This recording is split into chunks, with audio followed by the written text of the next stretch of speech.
Alright guys, all the videos I see are super long. We're going quick. Alright, so doing the air cabin filter on this 2016 BMW 435i. So right here there's a flap held on by 2 screws. Two tenders. There you go. Project. This ain't what you want. This ain't what you want.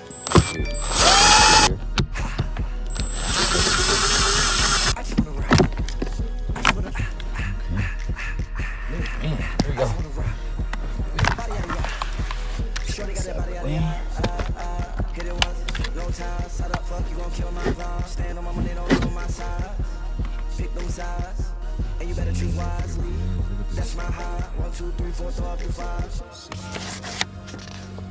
Make sure you read your instructions.